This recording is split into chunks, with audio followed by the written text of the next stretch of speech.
Hello नमस्कार students. आप में से कुछ बच्चों ने कमेंट करके पूछा था और किसी किसी ने तो व्हाट्सएप पे सीधे मैसेज भी किया था, क्योंकि मैंने व्हाट्सएप नंबर डाल रखे हैं अपने उसमें पीछे वो डिस्क्रिप्शन में। तो वहाँ पर बच्चों ने पूछा था कि ये जो पैटर्न होता है पेपर का वो किस तरह से होता है, किस तरह के प्रश्न हाफ ईयरली और जो फाइनल एग्जाम है उसमें पेपर बनता है मैथमेटिक्स के अंदर।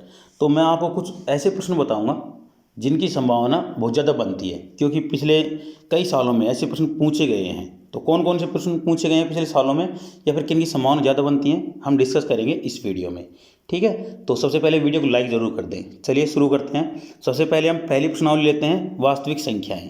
ठीक है, इस पहले चैप्टर में हम चलते हैं एक एक करके। देखो, यूक्लिडी विभाजन प्रमेय से एक प्रश्न पूछा जाता है और किस तरह का प्रश्न पूछा जाता है उसके बारे में भी हम आगे डिस्कस करेंगे। जैसे हम आगे चलते हैं,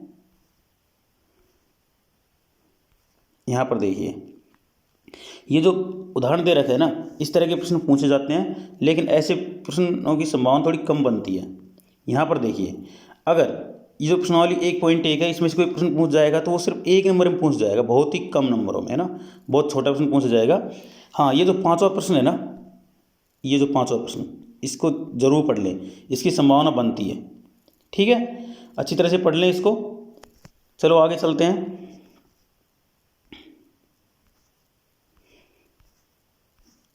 इससे आगे यहाँ पर जो 1.1, 1.2, 1.3 और 1.4 चारों में संभावना बनती है और पहले पूछे गए हैं प्रश्न, तो उनके आधार पर मैं आपको बता रहा हूँ।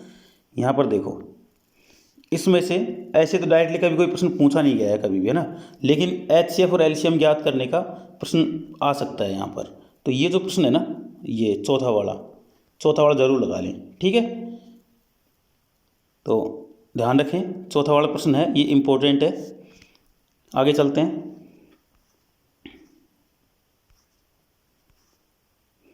यहाँ पर देखो, ये जो है उदाहरण नंबर 3, इसको ज़रूर पढ़ लें, ये बहुत बार पूछा गया है। इसके साथ ही इससे ऊपर वाला आपको बताता हूँ मैं। देखो, इसके ऊपर वाला ये वाला, ये जो उदाहरण 1.4 है ना, ये वाला, ये भी इम्पोर्टेंट है। ठीक है, इसको ज़रूर पढ़ लें। और इसके अलावा प्रश्नावली में और एक प्रश्न और आएगा अपना, इसी तरह से रूट 5 का। यहाँ देखो, इस तरह का प्रश्न भी 2 बार पूछे गए हैं, संख्या जरूर अलग हो सकती है, लेकिन इस तरह का प्रश्न 2 बार पहले पूछे गए हैं। मतलब मैं पिछले आपको 5-6 सालों का बताऊंगा, 6 सालों में किस तरह के प्रश्न पूछे गए हैं, तो उसके आधार पे आप तैयारी करें। ठीक है, आगे चलें। यहाँ देखो, ये अंडर रूट दर्शाइए कि 3 अंडर रूट देख अपरिमेय संख्या। तो इस तरह के प्रश्न आपको जरूर पढ़ने ही पढ़ने हैं। और यहाँ पर देखो, ये जो उदाहरण नंबर 1 है ना, ये क्वेश्चन नंबर 1, ये वाला, ये बहुत ही ज़्यादा इंपॉर्टेंट है, इसको ज़रूर पढ़ लें। तो इनमें से आपको एक प्रश्न जरूर मिलेगा, जो अभी मैंने जस्ट आपको लगवाए हैं, जो 2 एग्जाम्पल लगवाए थे, और ये इनमें से एक ज़रूर मिलेगा। उसके अलावा आगे इसमें क्या पूछा जाएगा वो आगे डिस्कस करते हैं। आगे देखिए, इसमें से शांत और अशांत वाली संख्याएं होती है ना, शांत आवर्ती, अशांत आवर्ती, नवसानी, अनवसानी, उनमें से भी एक प्रश्न पूछ जाता है। कभी कभी दशमलव प्रसार भी पूछ जाता है। ठीक है, तो देखो, यहाँ पर आपको सिर्फ इसका पहला प्रश्न है ना, उसमें से भी कोई प्रश्न पूछा जा सकता है, लेकिन ध्यान रखें, यहाँ पर जो दूसरा प्रश्न है, क्या दिया गया है, ऊपर दिए गए उन प्रश्नों में, उन दिए गए ऊपर प्रश्नों में उन परिमेय संख्याओं दशमलव प्रसारों को लिखें जो शांत हैं। मतलब यहाँ पर आपको दशमलव प्रसार लिखने हैं, शांत हैं या अशांत हैं। अगर शांत हैं तो दशमलव प्रसार लिखने हैं, अशांत हैं तो आपको दशमलव उसकी संख्या के बारे में लिखना है कि वो संख्या कैसी है। ठीक है, तो आप इस प्रश्न के भी आप चिन्ह लगा लें, क्योंकि ये भी इम्पोर्टेंट है। तो इसका मतलब ये है कि जो प्रश्नावली पहली है ना, ये इम्पोर्टेंट है पूरी की पूरी। इसमें से बहुत सारे प्रश्न आते हैं, कम से कम 2 या 3 प्रश्न आपको पहली प्रश्नावली में से मिलेंगे, और ज़्यादा नंबरों में नहीं, 1-1, 2-2 नंबरों में मिलेंगे। ठीक है, तो अब चलिए आगे चलते हैं।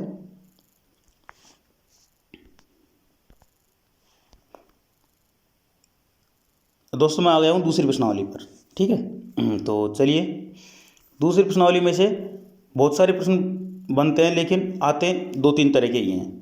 तो यहाँ पर देखिए, प्रश्नावली 2.1 है ना, इसमें से अभी तक कभी कोई प्रश्न पूछा नहीं गया है, लेकिन इसकी नॉलेज आप होना ज़रूरी है। ठीक है, बहुत अच्छी प्रश्नावली है, इसको पढ़ने में बहुत मज़ा आता है। खासकर जब मैं स्टूडेंट्स को पढ़ाता हूँ तो बोलते हैं कि सर दूसरी, तीसरी और चौथी प्रश्नावली का तो जवाब नहीं है, इनको पढ़ते जाओ, पूरा टाइम निकल जाता है और पता ही नहीं चलता। तो मैंने सिर्फ टाइम नहीं निकालना है, आपको पढ़ाई भी करनी है, इनको समझ में आना है। तो आप जल्दी से प्रश्नावली ख़त्म करें और आगे बढ़ें। ठीक है, तो यहाँ पर देखिए अब प्रश्नावली आ रही है 2.2। यहाँ पर निम्न द्विघात बहुपदों के शून्य ज्ञात कीजिए और शून्यांकों और गुणांकों के बीच संबंधित सत्ता की जांच कीजिए। ये प्रश्न कभी कभी 2 नंबर में पूछा जाता है। ठीक है, तो इसमें से एक प्रश्न इसमें से आने की संभावना रहती है, हमेशा से एक प्रश्न पूछा जा सकता है। और ये भी 100% जरूरी नहीं है कि पूछा ही जाएगा, लेकिन बहुत बार पूछा गया है। ठीक है, आगे चलते हैं। यहाँ पर 2.3 प्रश्नावली है, उसमें से एक प्रश्न पूछा जाता है हमेशा से, और ये प्रश्न आपसे पूछा ही जाएगा।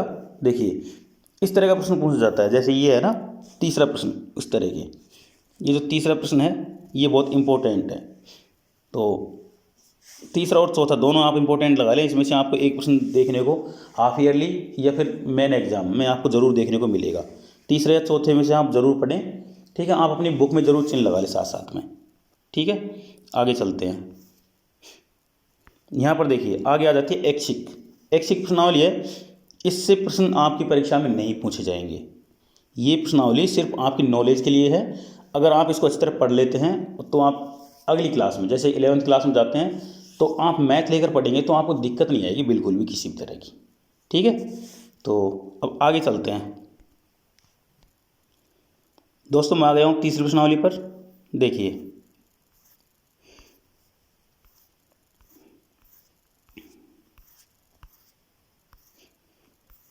जो तीसरी प्रश्नावली है उसमें ग्राफ या विधि से समीकरणों को हल करने का एक प्रश्न हमेशा से पूछा जाता रहा है, लेकिन 3.1 में से आपसे प्रश्न नहीं पूछेंगे, क्योंकि यहाँ पर सिर्फ समीकरण बनाना बताता है या फिर उनका ग्राफ या निरूपण बताता है। एक समीकरण होता है और उससे सिर्फ ग्राफ बनाना होता है। तो ऐसे इतने सीधे प्रश्न तो आपसे कभी नहीं पूछेगा। आपसे प्रश्न 3.2 या 3.3 अगर है तो उसमें से पूछ सकता है, और संभावना 3.2 में से पूछ जाने की है। ठीक है, तो देखिए यहाँ पर ये जो है ना 3.2, इसमें जो पहला और दूसरा प्रश्न है, ये जो दूसरा प्रश्न है इस तरह का प्रश्न पहले पूछा गया है। ठीक है, तो ये जो दूसरा प्रश्न है इसको आप ज़रूर लगा लें। ये दूसरा प्रश्न पूछा गया है पहले, ये शायद 2016 या 17 में पूछा गया था, 17 में शायद पूछा गया था, है ना। तो ध्यान रखें ऐसे प्रश्न पूछे जाते हैं। और ध्यान रखें इसके जो समीकरण होते हैं ना सिंपल होते हैं, ज़्यादा कठिन नहीं होते, पर आप इसको ज़रूर कर लें। बाकी यहाँ पर ये जो पेपर है इसमें ऐसे प्रश्नों पूछे तो बहुत कम जाते हैं। देखो ये 5वां प्रश्न है, ये भी एक बार पूछा गया है, तो मैं इसको भी लगवाता हूँ आपको। ठीक है, तो ये भी आप कर लें इसको अच्छी तरीके से। आगे चलते हैं। यहाँ देखो आगे और समीकरण है। अब यहाँ पर बीजगणितीय विधि से बहुत सारे समीकरणों को हल करने का पूछा जाता है। तो आगे के प्रश्न है वो आने की संभावना थोड़ी कम रहती है ना, आते हैं लेकिन जो मैंने आपको बताया उसमें से आते हैं। अब यहाँ पर देखो बहुत सारे प्रश्न हैं। ठीक है, तो इससे यहाँ पर बहुत कठिन प्रश्न भी मिलेंगे आपको, लेकिन इनमें से प्रश्न कम पूछ जाते हैं। ग्राफी विधि से हल करने का जरूर पूछ जाता है। उसके अलावा देखो प्रतिस्थापन विधि और विलोपन विधि, दोनों में से ये बहुत सारे प्रश्न बनते हैं। वज्रगुणन विधि भी है। ठीक है, तो ध्यान रखें इनको भी आप जरूर कर लें। संभावना कहाँ पे बनती है वो मैंने आपको जरूर बताया। इसमें से 2 प्रश्न पूछे जाते हैं। ठीक है, तो यहाँ पर एक प्रश्न आपको इसमें से पूछ जाएगा। ये जो 3.5 या 6 में से जो उल्टे वाले प्रश्न आते हैं ना, नीचे वाले, जो जिसमें हम 1/x + 1/y इस तरह के समीकरण बनते हैं, उस तरह के प्रश्न पूछते हैं। जैसे ये रहे, है ना, ये रहे 3.6 में। तो एक प्रश्न यहाँ से बनेगा आपका। तो जैसे मान लो ये प्रश्नावली आपके 8 नंबर में आती है, तो 4 नंबर का प्रश्न वहाँ से हो जाएगा, 4 नंबर का प्रश्न यहाँ से होगा। ठीक है, तो देखिए जैसे आप इसका पहले के ये जो पहला है इसके सारे प्रश्न कर लीजिए, इसमें से कोई से एक प्रश्न पूछ जा सकता है। बहुत अच्छे क्वेश्चन है ये, मज़ा आता है इनको करने में भी। आप इनको पढ़े अच्छे तरीके से। ठीक है, 3.6 और 3.2 बहुत ज़्यादा इंपॉर्टेंट है। उसके अलावा जो बीच की प्रश्नावली है उनके बिना ये प्रश्नावली होगी नहीं, इसलिए वो भी पढ़ना पड़ेगा आपको। पर इंपॉर्टेंट ये 2 प्रश्नावलियाँ हैं। ठीक है, चलते आगे चलेंगे।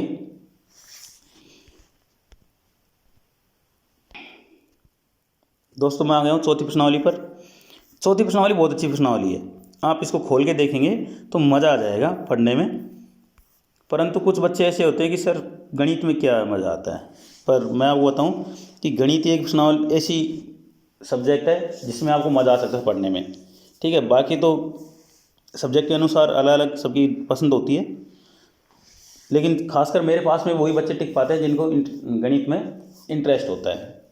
ठीक है, तो देखिए यहाँ पर ये जो 4.1 है, इसमें जो प्रश्न बनते हैं ये प्रश्न बहुत अच्छे हैं। ठीक है, जैसे इसका ये जो चौथा प्रश्न है, ये प्रश्न पहले पूछा गया है, ये वाला। ठीक है, ये आया कौन से साल में था मुझे पता नहीं है, लेकिन मेरे पास में सारे पेपर रखे हैं, तो मैंने एक एक करके उनको देखा तो ये प्रश्न मुझे वहाँ पर मिला था। ठीक है, आगे चलते हैं।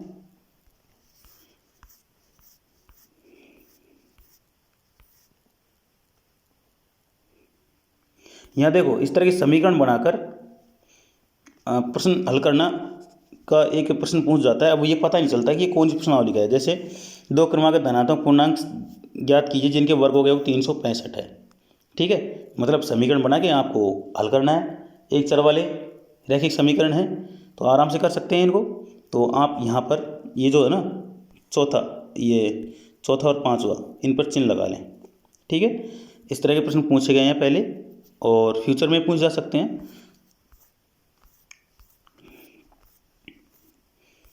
बाकी इस प्रश्नावली में बहुत सारी प्रश्नावली होने की वजह से संभावना कम बनती है कि हर एक प्रश्नावली से 1-2 प्रश्न आए। नहीं, यहाँ पर आगे कुछ प्रश्नावली है जिनसे ही प्रश्न पूछे जाएंगे। ठीक है, तो मुझे लगता है अभी तक आपने एक बार तो पूरा कोर्स करने के बाद में एक बार रिवीजन कर लिया होगा। मैं बताऊं, जहाँ तक मेरे पास में शाम को जो बच्चे पढ़ने आते हैं उनका 2 बार रिवीजन हो चुका है और वो पूरी तरह से फुली प्रिपेयर्ड है एग्ज़ाम देने के लिए। ठीक है, अब देखिए यहाँ पर पूर्ण वर्ग बनाने की विधि द्वारा समीकरणों का हल, ये सिर्फ 1-2 बार पूछे गए हैं अभी तक, पिछले 4-5 सालों में हमेशा नहीं पूछे जाते।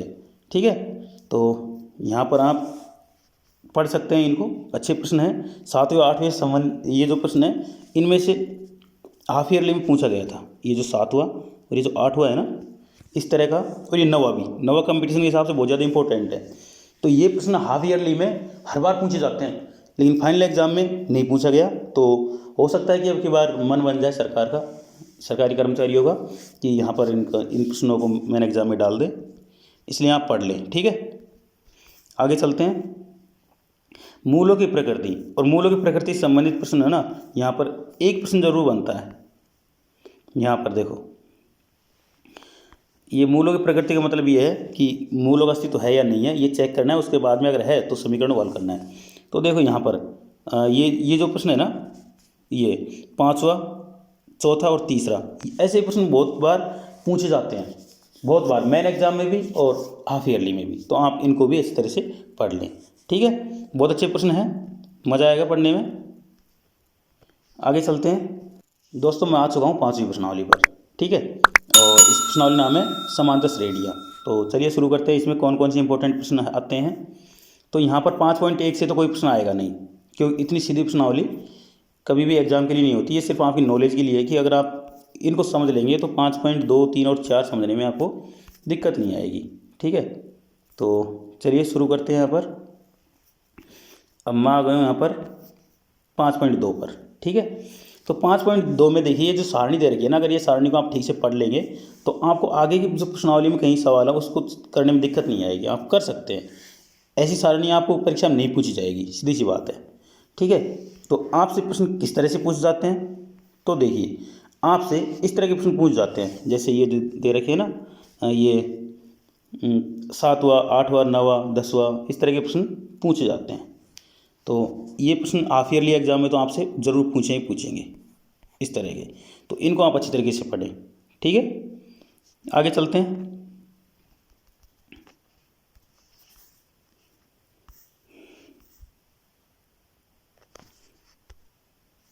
यहाँ देखिए, ये जो 1900 प्रश्न है ना, ये 2 साल पहले हाफ ईयरली में पूछा गया था। ठीक है, तो इसको ज़रूर पढ़ ले अच्छी तरीके से।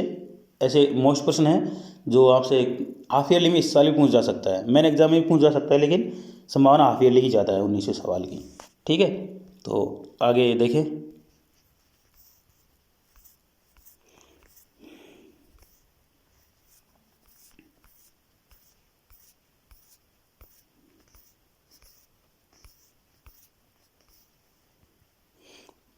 5.3 की बात करें तो 5.3 में समांतर श्रेणी व योग दिया हुआ है ना।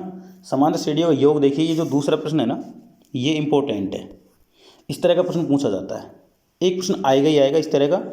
आपको इसमें करना क्या है, ये जो समांतर श्रेणी दे रखी है इसके अनुसार सबसे पहले आपको ए एन निकालना है। नहीं, ए एन दे रखा है यहाँ पर, जैसे पहले सवाल में 84 दे रखा है, ए एन दे रखा है। इसकी सहायता से आपको एन का मान निकालना है। एन की सहायता से यहाँ पर ए और डी आपको मिल जाएंगे श्रेणी में, आपको फिर एस एन निकालना है। ठीक है, तो ऐसे प्रश्न पूछे गए हैं पहले, तो आप ध्यान रखें इसका। इस साल भी पूछे जाएंगे, हाफ ईयरली में या फिर मेन में, दोनों में ही एक एक प्रश्न पूछा जाता है। ये प्रश्नावली काफ़ी अच्छे नंबरों की है, इसलिए यहाँ से आपको कम से कम 3 प्रश्न देखने को मिलेंगे। तो एक तो आपको 5.2 से, एक 5.3 से, और आगे देखते हैं इसमें देखो किस तरह के प्रश्न पूछ जाते हैं।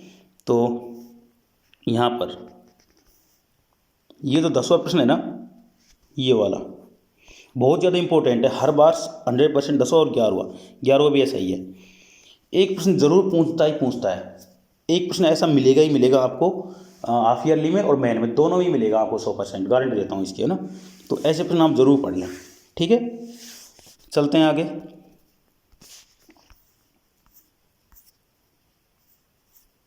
देखो, ये जो आगे प्रश्न दे रखे हैं इतने बड़े प्रश्न हैं कि ये आपसे नहीं पूछे जाएंगे। ठीक है, तो ये हमारी प्रश्नावली 5वीं खत्म होती है, छठे की तरफ चलते हैं। दोस्तों, मैं छठी प्रश्नावली पर आ गया हूँ, चलिए देखते हैं। छठी प्रश्नावली, समरूप आकृतियाँ। देखो, बहुत अच्छी प्रश्नावली है। कुछ बोर्डों ने तो इसको इस बार सिलेबस कम करने की वजह से इसको इस साल के लिए हटाया है। ठीक है, इस साल इसको हटा दिया है, मतलब इस साल इस प्रश्नावली में से कोई सवाल नहीं आएगा। तो यहाँ पर ये जो 6.1 है ना, इसमें से कोई प्रश्न नहीं पूछेगा आपसे। ठीक है, आपसे पूछेंगे 6.2 से लेकर आगे की जो प्रश्नावलियाँ हैं उनमें से कौन से इंपॉर्टेंट प्रश्न होते हैं। तो ध्यान दें, यहाँ पर ये जो प्रमेय है ना, ये 6 ये वाली, इसको आप ज़रूर पढ़ लें। ठीक है, प्रमेय ज़रूर पढ़ लें, क्योंकि बिना प्रमेय के आप क्वेश्चन नहीं कर पाओगे। और ये जो एग्जाम्पल है, ये वाला उदाहरण 2, ये खुद ऐसे कैसे पूछा गया है, बिल्कुल बिना छेड़छाड़ किए। ठीक है, तो आप दूसरा नंबर का एग्जाम्पल पर चिन्ह जरूर लगा लें। आगे देखते हैं। इस तरह की जो खास प्रश्नावली होती है ना, इनमें से सवाल परीक्षा प्रश्नावली के अंदर से कम उदाहरण ज़्यादा पूछते हैं, तो आप उदाहरण को जरूर पढ़ के जाएं। ठीक है, तो यहाँ पर देखिए, ये जो प्रश्न है ये बहुत कम पूछे गए हैं, उदाहरण ही ज़्यादा पूछे गए हैं, और ये 10वां प्रश्न पूछा जाता है, 9वां 10वां। ठीक है, तो 9वें पे और 10वें पे जरूर चिन्ह लगा लें। इनको आप अच्छी तरह जरूर पढ़ के जाएँ, इनके बिना आप इस प्रश्नावली छोड़ के नहीं जाएँ, क्योंकि इसमें से एक प्रश्न आपको जरूर देखने को मिलेगा। ठीक है, आगे चलते हैं।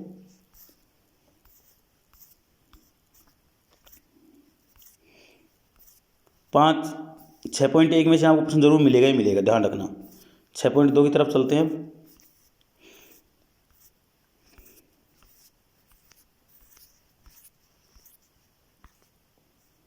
छः पॉइंट दो नहीं, 6.3।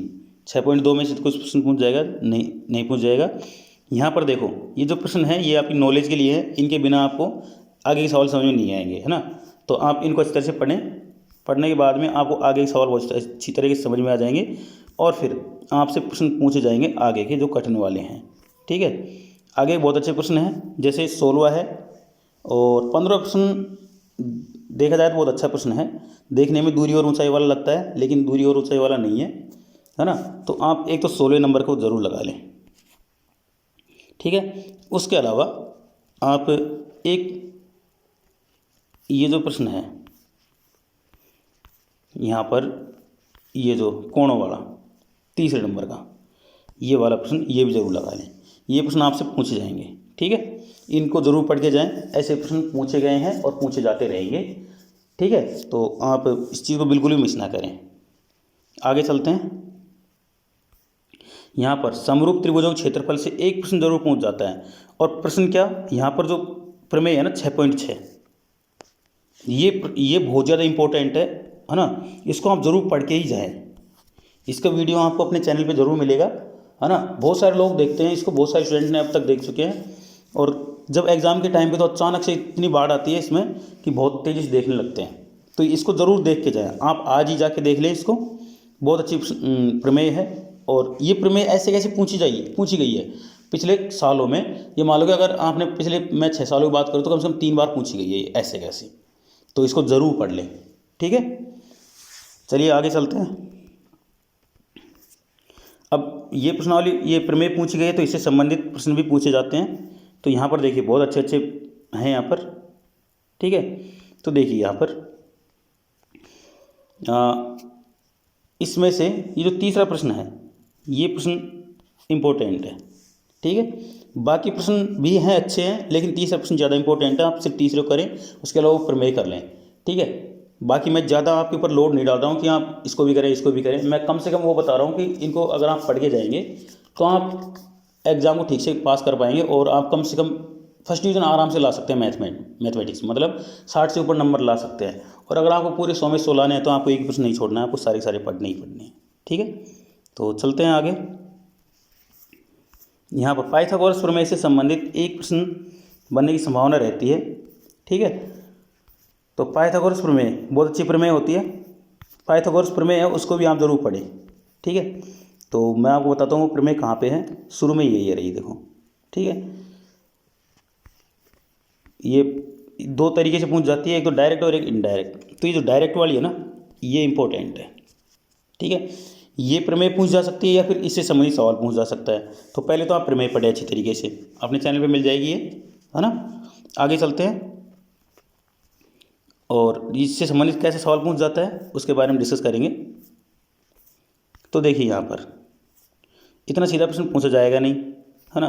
तो आपसे प्रश्न कुछ इस तरह से पूछेंगे, जैसे ये दे रखे हैं, ये क्वेश्चन भी आपको अपने चैनल पर मिलेंगे। ठीक है, इस तरह प्रश्न मैंने करवाए हैं। तो यहाँ पर देखो इतने सीधे भी आपको क्वेश्चन मिलेंगे नहीं कि आपको 2 भुजाएं दे दी जाए और तीसरी भुजा आपसे पूछ ले, है ना। तो इतने सीधे नहीं मिलेंगे आपको, प्रश्न का लेवल आपको यहाँ पर मिलेगा इसका। ये रहे 13वें प्रश्न है, ये 13वां प्रश्न है और ये 14वां प्रश्न है। ये बहुत इंपॉर्टेंट है, ये प्रश्न पहले पूछे गए हैं, जिसमें ये 14वें नंबर का प्रश्न तो पहले पूछा गया है। ठीक है, ये तो मेन एग्जाम में आया है और ये 13वें नंबर का मेन एग्जाम में आया है और ये 15वें नंबर का भी, ये जो 15वें नंबर का है ना, ये भी पूछा गया है। तो ध्यान रखें, ऐसे प्रश्न पूछे जाते हैं। आगे चलते हैं। अब आती है ऑप्शनल। ये ऑप्शनल आपसे नहीं पूछ जाती, इसलिए हम चलते हैं अब आगे प्रश्नावली की तरफ। दोस्तों मैं आ गया हूँ 7वीं प्रश्नावली पर, निर्देशांक ज्यामिति। चलिए देखते हैं। निर्देशांक ज्यामिति बहुत अच्छी प्रश्नावली है। ठीक है, निर्देशांक ज्यामिति में आपसे सीधे प्रश्न बिल्कुल भी नहीं पूछ जाते, लेकिन होते जो आप करोगे वो सीधे ही होते हैं, ज़्यादा कठिन नहीं होते। अच्छी प्रश्नावली है। यहाँ पर जो 7.1 है ना, इसमें से सीधे सीधे ऐसे प्रश्न नहीं पूछेगा आपसे। 7.1 से संभावना बहुत कम बनती है। हाँ, संभावना किस तरह के प्रश्नों की बनती है यहाँ पर देखिए, आपको बिल्कुल साफ क्लियर दिख जाएगा। 7वां, 8वां, 9वां, है ना, ये जो 3 प्रश्न हैं इनसे संबंधित प्रश्न आपको देखने को मिलेंगे। 10वां प्रश्न बहुत कम पूछ जाता है, नहीं पूछ जाता। 3 प्रश्न इस तरह के प्रश्न आपको मिलेंगे। ठीक है, तो ध्यान रखें, इसमें तीनों पे आप चिन्ह लगा लें। आगे चलते हैं।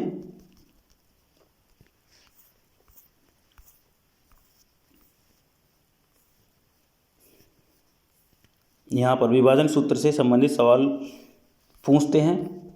ठीक है, लेकिन बिल्कुल सिंपल प्रश्न पूछते हैं इससे, जैसे ये पहला दूसरा ही है, इस तरह के प्रश्न पूछे जाते हैं कि समद्विभाजित करने वाले या समत्रिभाजित करने वाले या किसी एक निश्चित अनुपात में बांटने वाले बिंदु के निर्देशांक ज्ञात कीजिए। तो इस तरह के प्रश्न आप लगा सकते हैं। ठीक है, तो आगे भी हैं इस तरह के प्रश्न, जैसे 4 भागों में विभाजित करने वाले, लेकिन मैंने जो आपको बताया कि शुरू के 2 प्रश्न हैं लगा लिए, बहुत है इसके लिए। ठीक है, अब एक और है त्रिभुज का क्षेत्रफल। त्रिभुज के क्षेत्र से संबंधित प्रश्नावली में सवाल बहुत ही कम पूछे गए हैं अभी तक। बहुत कम संभावना बनती है कि इस प्रश्नावली से सवाल पूछ लें आपसे। ठीक है, फिर भी यहाँ पर जो प्रश्न बनता है वो क्या बनता है कि निम्नलिखित में से प्रत्येक में के का मान ज्ञात कीजिए कि तीनों बिंदु संरेख हो। तो के का मान पूछता है। ठीक है, तो आप इसको लगा सकते हैं दूसरे प्रश्न को। तो ये प्रश्न ही इस प्रश्नावली में से बनने की संभावना रहती है 7वीं में से। ठीक है, अब चलते हैं अगली प्रश्नावली, मतलब 8वीं की तरफ। दोस्तों मैं आ गया हूँ 8वीं प्रश्नावली पर, त्रिकोणमिति का परिचय। ठीक है, तो देखते हैं। यहाँ पर त्रिकोणमिति में कई प्रश्नावलियाँ हैं, तो यहाँ पर छोटे छोटे प्रश्न पूछ जाते हैं, ज़्यादा नंबरों के नहीं, कई प्रश्न पूछ जाते हैं, है ना। इसलिए यहाँ पर आपको प्रश्नों की संख्या कुछ ज़्यादा मिलेगी। क्यों? क्योंकि कई प्रश्न पूछे जाएंगे और हर एक तरीके के प्रश्न लगाना जरूरी है। मैं यहाँ पर आपको एक सीधे सीधे आइडिया दे रहा हूँ कि इस तरह के प्रश्न पूछे जाते हैं। तो देखिए यहाँ पर आपसे इस तरह के प्रश्न तो 9वीं क्लास में पूछ जाते हैं, जो प्रश्नावली दे रखी है ना, ये जो 8.1 है ना, 9वीं क्लास में पूछ जाते हैं। तो ऐसे प्रश्न तो आने की संभावना बहुत कम है। फिर भी अगर आप इसमें लगाना चाहें तो आप लगा सकते हैं। ये जो 8 हुआ है, 7वां 8 हुआ है ना, ये प्रश्न आप लगा सकते हैं। ज़्यादा नहीं, इस प्रश्नावली में से आपसे ज़्यादा प्रश्न नहीं पूछे जाएंगे। हम अगली प्रश्नावली की तरफ चलते हैं। अगली प्रश्नावली में से देखिए, 1 मिनट आने दो, ये सारणी आप बनाना ज़रूर सीख लें, ठीक है। मैंने चैनल पर इस तरह के वीडियो बहुत सारे बनाए हैं, 2 या 3 वीडियो हैं, हर साल वीडियो एक अपलोड हो ही जाता है, तो आप इसको बनाना सीख लें, ठीक है। चलिए आगे चलते हैं।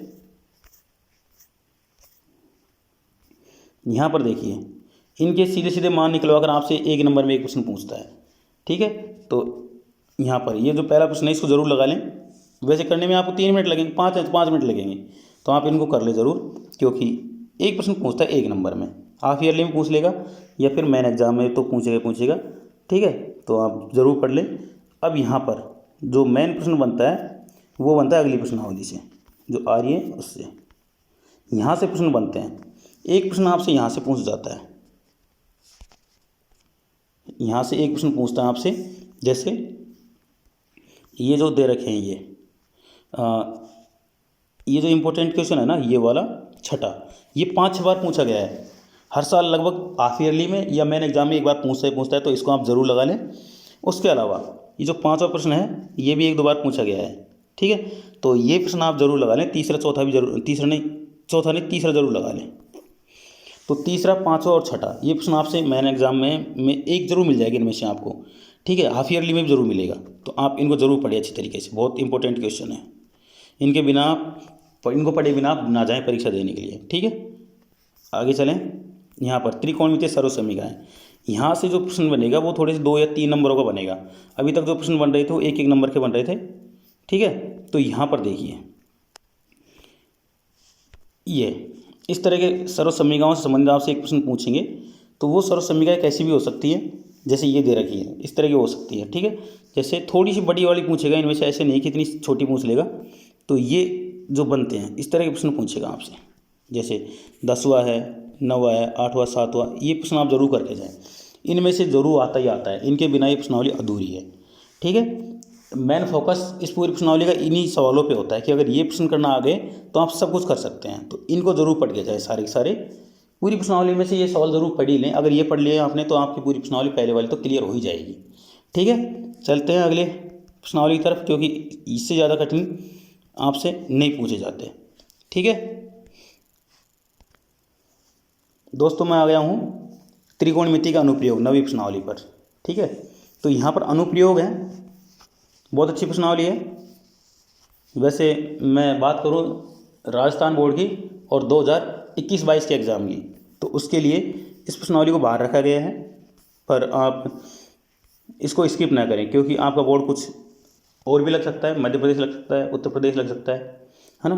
तो आप स्किप ना करें, इसको देख लें साथ साथ में कि यहाँ पर किस तरह के प्रश्न पूछे जाते हैं।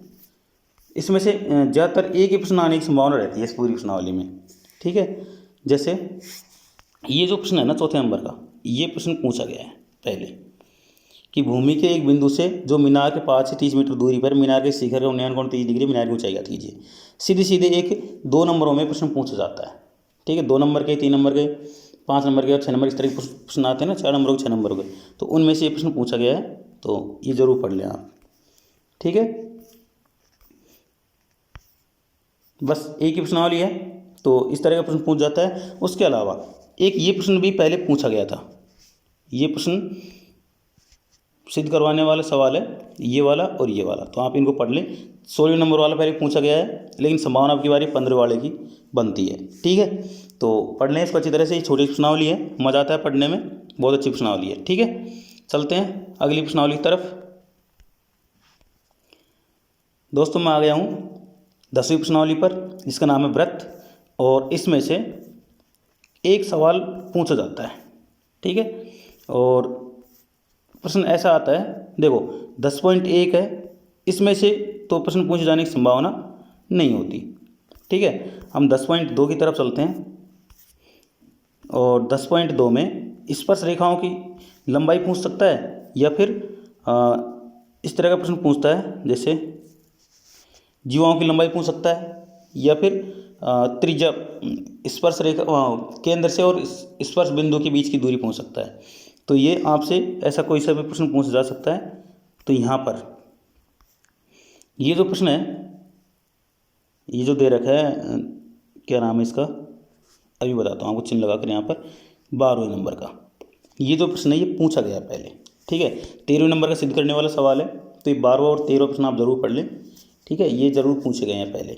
आगे क्या पूछ जाता है उसके बारे में तो मैं 100% तो नहीं कह सकता, लेकिन इनसे संबंधित सवाल ही पूछेंगे, तो आप इन्हें ज़रूर पढ़ लें, ठीक है।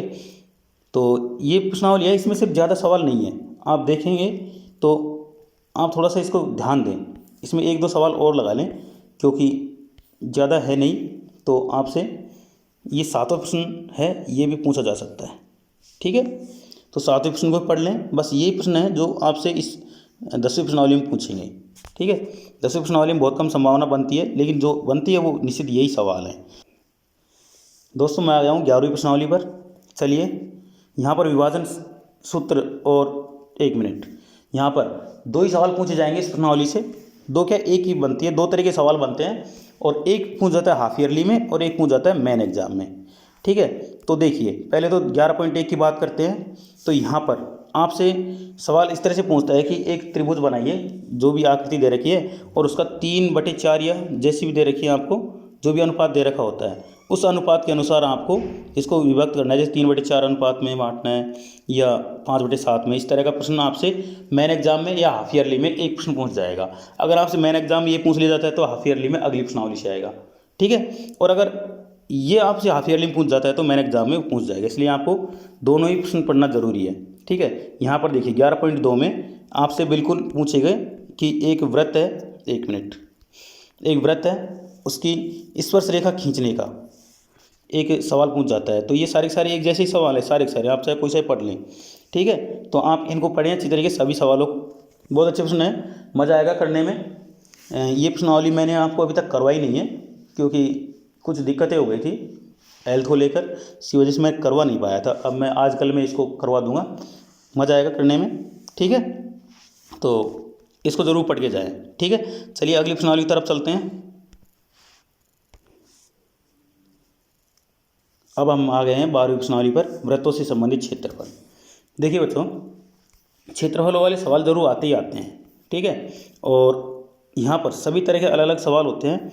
तो यहाँ पर आपसे खासकर जो एक प्रश्न तो आपसे इतना सीधा पूछ जाता है कि ये त्रिज्या दे रखी है और इसके अनुसार इसका क्षेत्रफल ज्ञात कीजिए 1 नंबर में। ये तो पहले पूछ जाता है, लेकिन अब धीरे धीरे इसका स्टैंडर्ड बढ़ाकर क्या कर दिया है कि आपको या तो परिधि दे देगा, वृत्त की परिधि दे देगा, और फिर वृत्त का जो परिधि देने के बाद में आपसे वृत्त का क्षेत्रफल पूछ लेगा, या फिर इसका उल्टा आपको वृत्त का क्षेत्रफल दे देगा, आपको वृत्त की परिधि पूछनी होती है आपसे, ठीक है। तो यहाँ पर ऐसे इतने सीधे प्रश्न तो आप कोई सा भी लगा सकते हैं। तो यहाँ पर जो 4थे नंबर का प्रश्न है इसके लिए आप लगा सकते हैं हाफ ईयरली के हिसाब से कि ये प्रश्न आपसे हाफ ईयरली में इस तरह का पूछा जा सकता है, ठीक है। और ये जो 5वें नंबर का है ये भी इंपॉर्टेंट बनता है, इसलिए आप इसको लगा लें हाफ ईयरली में 1 नंबर के हिसाब से। आगे चलते हैं, वृत्तखंड और त्रिज्यखंड के क्षेत्रफलों से प्रश्न पूछते हैं यहाँ पर हमेशा, ठीक है। तो उन पे फोकस करें। यहाँ पर देखो ये प्रश्नावली आ गई है यहाँ पर, तो बहुत अच्छी प्रश्नावली है। यहाँ पर देखिए ये जो प्रश्न है ये पिछले बार हमारे गैस पेपर का भाग था और ये प्रश्न पूछा भी गया है, ठीक है। तो ध्यान रखें ये प्रश्न पूछे जा सकते हैं। यहाँ पर 1 सेकेंड आगे,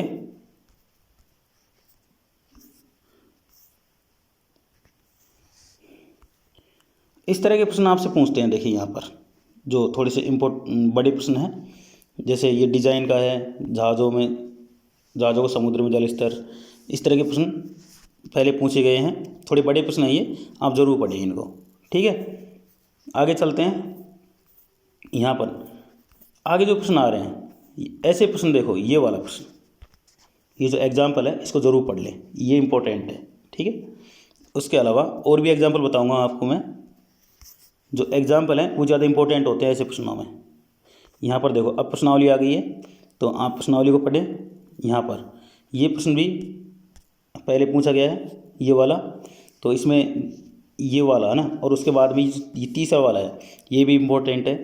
मैं इम्पोर्टेंट इसलिए लगवा रहा हूँ क्योंकि ये पहले आ चुके हैं।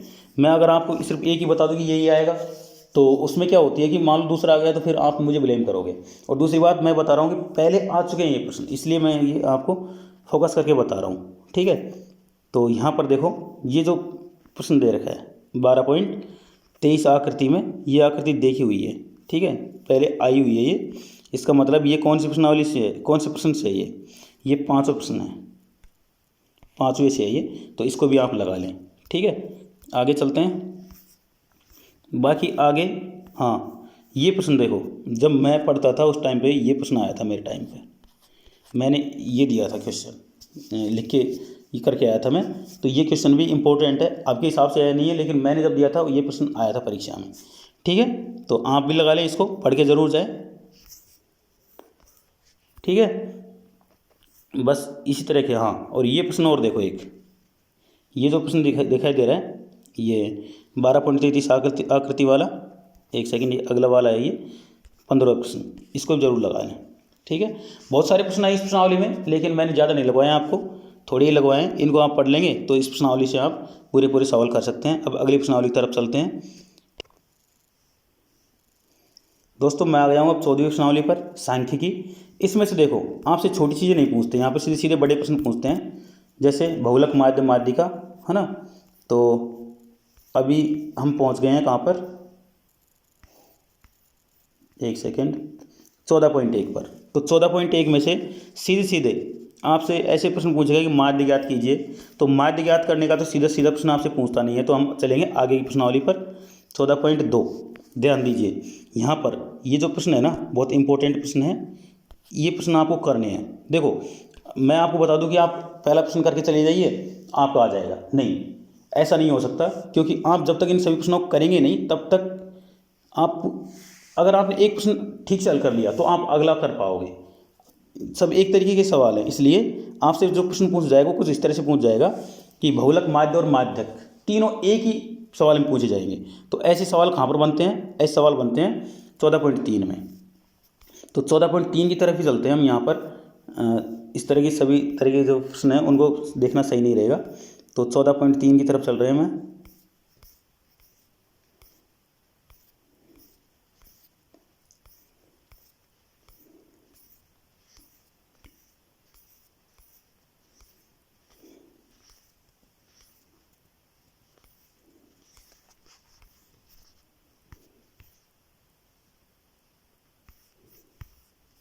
हाँ, 14.3 आ गई है यहाँ पर। देखिए, यहाँ पर सवाल आप पढ़ेंगे तो आपको लगेगा कि निम्नलिखित बारंबारता बंटन किसी मोहल्ले के 68 उपभोक्ताओं की बिजली की मासिक खपत दर्शाता है।